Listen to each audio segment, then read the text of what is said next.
আম্মুর ফোনে একদিন মেসেঞ্জারে একজন লোকের আই লাভ ইউ মেসেজ দেখতে পেয়েছিলাম। আমার নাম সায়ান, তখন আমি সর্বমাত্র অষ্টম শ্রেণীতে পড়ি। নিজের কোনো পার্সোনাল ফোন ছিল না, তাই ঘুরে ফিরে আম্মুর ফোনটাই ব্যবহার করতাম গেম খেলা বা টুকটাক দরকারে। স্ক্রিনে ভেসে ওঠা মেসেজের ওই 3টে শব্দ সেদিন আমার 13 বছর বয়সী চড়ুই পাখির মতো মনটাকে এক ঝটকায় একটা খাঁচায় বন্দি করে ফেলেছিল। তিনি আম্মুর স্কুল বা কলেজ জীবনের বন্ধু। আব্বুর সাথেও তার সম্পর্কটা বেশ ভালোই ছিল। তার ঠিক 2 বছর পর এসএসসি পরীক্ষার ফল বের হওয়ার পর আব্বু আমাকে একটা নতুন মোবাইল কিনে দেন। নিজের ফোনে ফেসবুক আইডি খোলার পর বাবা মায়ের পরিচিত এবং শুভাকাঙ্ক্ষী ভেবে সেই লোকটিকে আমিও ফ্রেন্ড রিকোয়েস্ট পাঠিয়েছিলাম, যুক্ত হয়েছিলাম তার সাথে। কিন্তু ভেতরে ভেতরে একটা কাঁটা সবসময় বিঁধত, যা আমি কাউকে বলতে পারিনি। সেই কাঁটাটা বিষাক্ত হয়ে বুকে বিঁধল সেদিন যখন সদ্য এসএসসি শেষ করা আমি একদিন আম্মুর ফোনে নোটিফিকেশনে আবার তার মেসেজ দেখলাম। সেখানে লেখা ছিল, শাড়িতেই তোমাকে বেশি সুন্দর লাগে। বুকের ভেতর কেমন যেন একটা আগুন জ্বলে উঠেছিল সেদিন। অপমানে, ক্ষোভে আর নিজের মায়ের সম্মানের উপর অন্য কারো এমন নিষ্পৃহ অধিকার দেখে আমি নিজেকে আর ধরে রাখতে পারিনি। নিজের আইডি থেকে সরাসরি তাকে মেসেঞ্জারে নক করে কড়া গলায় লিখেছিলাম, আমার মাকে যেন আর কোনোদিন আপনি মেসেজ না দেন। লোকটি চতুর ছিল, উল্টো আমাকে জ্ঞান দেওয়ার সুরে বলল, সায়ান তুমি আমাকে ভুল বুঝছো, তোমার মাকে জিজ্ঞেস করে দেখো।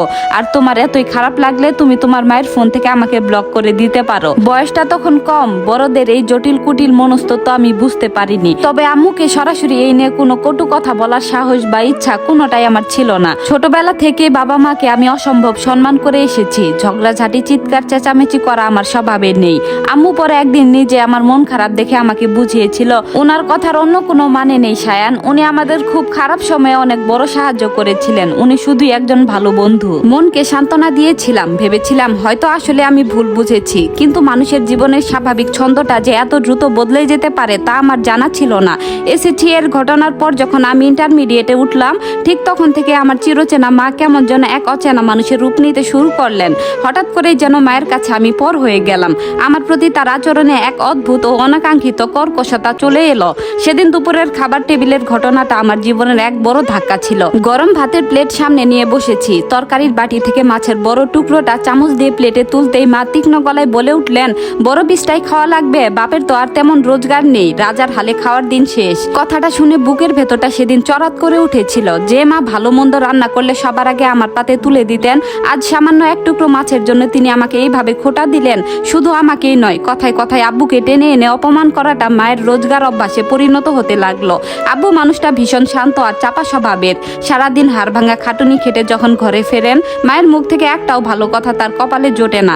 মা এখন আব্বুর সাথে ভালো করে কথাই বলেন না। সব সময় একটা অবহেলা, একটা তাচ্ছিল্যের সুর, যেন আব্বু এই সংসারের কেউ নন, কেবলই একটা অপ্রয়োজনীয় আসবাবপত্র। আমি প্রায়ই দেখতাম মায়ের হাতে ফোন থাকলে মায়ের ফোনের কিপ্যাডের হালকা আওয়াজ আসছে। তার সাথে এত কথা মায়ের সেই কলেজ জীবনের বন্ধু নাকি অন্য কেউ? আমি খাটে শুয়ে ছটফট করি। একদিকে আমার শ্রদ্ধেয় বাবা, যিনি নিজের সমস্ত সুখ বিসর্জন দিয়ে আমাদের হাসি মুখ দেখতে চান, আর অন্যদিকে আমার মা, যাকে আমি পৃথিবীর সবচেয়ে পবিত্র মানুষ বলে জানতাম। কিন্তু মায়ের এই নীরব পরিবর্তন, আব্বুর প্রতি এই চরম অবহেলা আর আমাকে কথায় কথায় দেওয়া মানসিক যন্ত্রণা, সবকিছুর পেছনে কি তবে সেই মেসেজের মানুষটাই রয়েছে? একদিন দুপুরের ঘটনা, আব্বু অফিসে গিয়েছেন, আমি কলেজ থেকে একটু আগেই ফিরেছি। ড্রয়িং রুমের দরজাটা ভেজানো ছিল। আলতো করে ধাক্কা দিতেই ভিতরে যা দেখলাম তাতে আমার পায়ের তলার মাটি সরে গেল। মা ড্রেসিং টেবিলের সামনে দাঁড়িয়ে আছেন, পরনে একটা গাঢ় নীল রঙের শাড়ি, মায়ের ঠোঁটে গাঢ় লাল লিপস্টিক, চুলে আলতো করে গোজা একটি তাজা গোলাপ, আর মায়ের হাতে ধরা ফোনটার ভিডিও কলের ক্যামেরা অন করা। মা হাসি মুখে ফোনের ওপাশে থাকা কারোর সাথে ভিডিও কলে কথা বলছেন। স্ক্রিনের ওপাশ থেকে পুরুষালী কণ্ঠ ভেসে এলো, বলেছিলাম না এই শাড়িটাই তোমাকে ঠিক আকাশের মতো দেখায়? আমার নিঃশ্বাস বন্ধ হয়ে আসছিল। দরজার হাতলটা শক্ত করে চেপে ধরলাম আমি। হাত কাঁপছে, চোখ ফেটে জল বেরিয়ে আসতে চাইছে। ঠিক তখনই মায়ের চোখ পড়লো দরজার ফাঁক দিয়ে দাঁড়িয়ে থাকা আমার উপর। মায়ের হাসি মুখটা পলকে ফ্যাকাশে হয়ে গেল। মায়ের হাতের ফোনটা কাঁপতে কাঁপতে ড্রেসিং টেবিলের উপর রেখে দিল। উপাস থেকে তখনও সেই পুরুষালী কণ্ঠ ভেসে আসছিল, কি হলো রেনু, চুপ করে গেলে কেন? মা তড়িঘড়ি করে কলটা কেটে দিলেন। আয়নায় মায়ের সেই লাল লিপস্টিক মাখা ঠোঁট দুটো তখন ভয়ে কাঁপছিল। যে মাকে আমি চিরকাল শাড়ির আঁচলে মুখ লোকানো এক সংসারী নারী হিসেবে দেখে এসেছি, আজ তার এই রূপ আমার কিশোর মনের সমস্ত বিশ্বাসকে এক নিমিষে গুড়িয়ে দিল। আমি একটা শব্দও করলাম না, শুধু এক দলা তীব্র ঘৃণা আর কষ্ট গলার কাছে দলা পাকিয়ে এলো। মায়ের দিকে শেষবার তাকিয়ে আমি নিজের ঘরের দরজাটা ভেতর থেকে আটকে দিলাম। ড্রয়িং রুমের ওই নীল শাড়ি, লাল লিপস্টিক আর ফোনের ওপাশের কণ্ঠটা আমার মাথার ভেতর অবিরাম হাতুড়ি পেটাতে লাগলো। সেদিন রাতে আব্বু যখন অফিস থেকে ফিরলেন, তখন তার শরীরটা ক্লান্তিতে ভেঙে পড়ছিল, অথচ ডাইনিং টেবিলে খাবার দেওয়া ছিল না। মা নিজের ঘরে দরজা বন্ধ করে শুয়ে আছেন। আব্বু রান্নাঘরে গিয়ে নিজে একটা প্লেটে ঠান্ডা ভাত বেড়ে নিলেন। আমি আড়াল থেকে দেখছিলাম। অতিরিক্ত পরিশ্রমে আব্বুর হাত দুটো কাঁপছিল। যে মানুষটা নিজের জীবনের সবটুকু রক্ত জল করে আমাদের ভালো রাখার চেষ্টা করছেন, তার এই পরিণতি আমি মেনে নিতে পারছিলাম না। আমার খুব ইচ্ছে করছিল আব্বুকে জড়িয়ে ধরে চিৎকার করে বলি, আব্বু আমি তোমাকে ভালোবাসি, আমাদের সংসারটা আর আগের মতো নেই। কিন্তু আমি পারিনি। এক চরম অপরাধ বোধ আমাকে গ্রাস করে নিল। এরপর থেকে সংসারের ভাঙনটা আরো স্পষ্ট হতে শুরু করলো। মা এখন আর কোনো আড়াল রাখার প্রয়োজনও বোধ করেন না। রান্না বান্না প্রায় বন্ধ, ঘরের কোণে ধুলোর আস্তরণ। আব্বু কিছু বলতে গেলেই মা চিৎকার শুরু করে দেন আর বলেন, তোমার মতো অসফল পুরুষের সাথে সংসার করাই আমার জীবনের সবচেয়ে বড় ভুল। কি দিয়েছো তুমি আমাকে? একটু ভালো শাড়ি, একটু ভালো গয়না দেওয়ার ক্ষমতা নেই, আবার মুখ ফুটে কথা বলতে আসো। আব্বু কোনো প্রতিবাদ করতেন না, শুধু মাথা নিচু করে বারান্দায় গিয়ে দাঁড়িয়ে থাকতেন। অন্ধকারের দিকে তাকিয়ে থাকা তার সেই পিঠটা দেখলে আমার বুকটা ফেটে যেত। একদিন কলেজ থেকে ফিরে দেখি ড্রয়িং রুমে এক অদ্ভুত নীরবতা। আব্বু সোফায় স্তব্ধ হয়ে বসে আছেন, তার হাতে মায়ের ফোন। মা সামনে দাঁড়িয়ে, চোখে কোনো অপরাধ বোধ নেই, বরং এক ধরনের উদ্ধত অহংকার। মা চিৎকার করে বলছিলেন, হ্যাঁ আমি রাজীবকে ভালোবাসি, ও আমাকে মর্যাদা দেয়, আমার সৌন্দর্যের প্রশংসা করে, আর তুমি সারা জীবন শুধু অভাব আর খাটুনি উপহার দিলে আমি এই নরকে থাকতে পারবো না। মায়ের এই বাক্যগুলো যেন ঘরের বাতাসকে বিষাক্ত করে তুলল। আব্বু কাঁদছিলেন না, তার চোখ দুটো লাল হয়ে গিয়েছিল, কিন্তু মুখ দিয়ে একটা শব্দও বের হচ্ছিল না।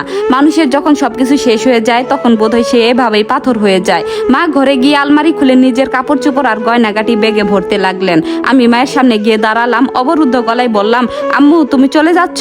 মা আমার দিকে তাকালেন, কিন্তু সেই চোখে কোনো মাতৃত্ব ছিল না, ছিল এক অচেনা অন্ধ মোহ। মা কর্কশ গলায় বললেন, তোর বাপের সংসারে তোদের দুজনের অভাবের নাটক নিয়ে আর থাকতে পারলাম না সায়ান, আমাকে আটকাতে আসিস না। মা যখন রাজীবের পাঠানো গাড়িতে উঠে চলে যাচ্ছিলেন, আমি জানলা দিয়ে তাকিয়ে দেখলাম আকাশের বুকে কালো মেঘ জমছে। একটা মানুষের ভুল ইচ্ছে আর পরকীয়ার লোভ কিভাবে একটা হাসি খুশি পরিবারকে শ্মশান বানিয়ে দিতে পারে তা আমি নিজের চোখে দেখলাম।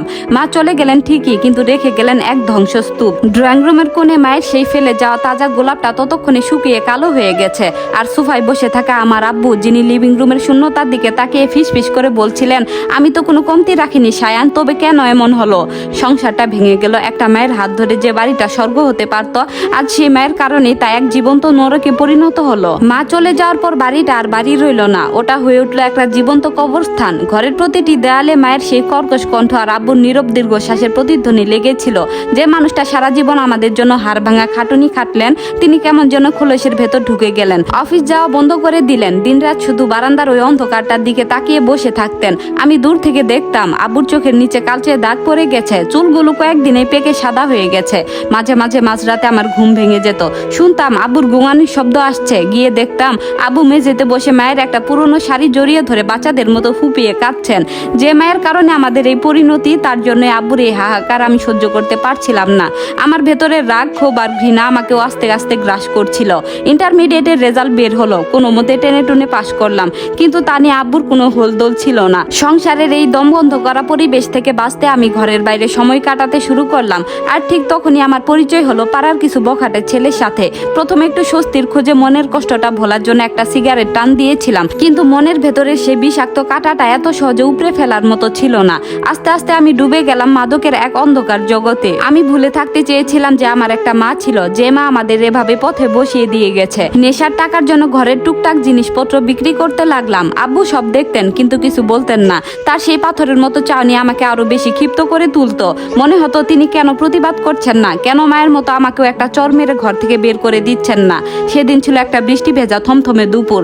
নেশার ঘরে আমি যখন বাড়ি ফিরলাম তখন পুরো বাড়ি নিস্তব্ধ, কেমন যেন একটা অদ্ভুত ঠান্ডা বাতাস বইছিল ঘরের ভেতর। আব্বুর ঘরের দরজাটা ভেজানো ছিল, আমি আলতো করে ধাক্কা দিয়ে ভেতরে ঢুকলাম। পরের মুহূর্তে আমার চোখের সামনে পুরো পৃথিবীটা যেন উল্টে গেল। মাথার উপর সিলিং ফ্যানের সাথে ঝুলছে আব্বুর নিথর দেহটা, পায়ের নিচে উল্টে পড়ে আছে ডাইনিং এর সেই প্লাস্টিকের টুলটা, টেবিলে রাখা একটা চিরকুট, যাতে আব্বুর কাপা কাপা হাতের লেখায় শুধু একটা লাইন লেখা, সায়ান আমি আর পারলাম না রে বাবা, তোর মায়ের দেওয়া অভাবের খোটা আর এই অপমান আর আমার সামনে তোর সুন্দর জীবন নষ্ট হতে আমি আর দেখতে পারছি না। ভালো থাকিস বাপ আমার। আমি চিৎকার করতে চেয়েছিলাম, কিন্তু আমার গলা দিয়ে কোনো শব্দ বের হলো না। নেশার সমস্ত ঘর এক ঝটকায় কেটে গেল। আমি আব্বুর ঝুলন্ত পায়ের উপর মাথা রেখে ডুকরে কেঁদে উঠলাম, কিন্তু ততক্ষণে অনেক দেরি হয়ে গেছে। যে মানুষটা আমাদের আগলে রেখেছিল সে আজ সব অপমান থেকে মুক্তি পেয়ে গেছে। আজ আব্বু চলে যাওয়ার বেশ কিছুদিন কেটে গেছে। এই শূন্য বাড়িতে আমি এখন সম্পূর্ণ একা। আত্মীয় স্বজনরা দুদিন এসে সান্ত্বনা দিয়ে যে যার মতো কেটে পড়েছে। মায়ের কোনো খবর নেই, হয়তো তিনি তার সেই তথাকথিত মর্যাদা আর রাজীবের ভালোবাসার প্রাসাদে সুখে দিন কাটাচ্ছেন, কিন্তু এখানে এই ভাঙা ঘরে আমার জীবনটা বিষাক্ত হয়ে গেছে। আমি এখন প্রায় 24 ঘন্টায় নেশার ঘরে থাকি। খাটের কোণে বসে যখন সিরিঞ্জটা হাতের শিরায় ফুটায় তখন আর কষ্ট হয় না। ঘরের কোণে ধুলোবালি আর মাকড়সার জাল জমেছে। আব্বুর সেই চিরকুটটা ড্রেসিং টেবিলের উপর পড়ে আছে, যেখানে এক সময় মায়ের লাল লিপস্টিক আর তাজা গোলাপ রাখা থাকতো। একটা পরিবার, একটা হাসি খুশি সংসার কিভাবে তাসের ঘরের মতো ভেঙে গুড়িয়ে গেল তার সাক্ষী শুধু এই 4টে দেয়াল। একটা মায়ের পরকীয়ার লোভ, একটু বিলাসী জীবনের অন্ধমোহ কিভাবে একটা মানুষকে আত্মহত্যার মুখে ঠেলে দিল আর একটা ছেলেকে বানালো মাদকাসক্ত, তার উত্তর খোঁজার আর কেউ নেই। গোলক ধাঁধার এই অন্ধকার গলিতে আমি এখন চিরতরে হারিয়ে গেছি। এই গল্পটি এখানেই শেষ। গল্পটি একটা সত্য ঘটনা অবলম্বনে। কেমন লাগলো অবশ্যই জানাবেন। ধন্যবাদ।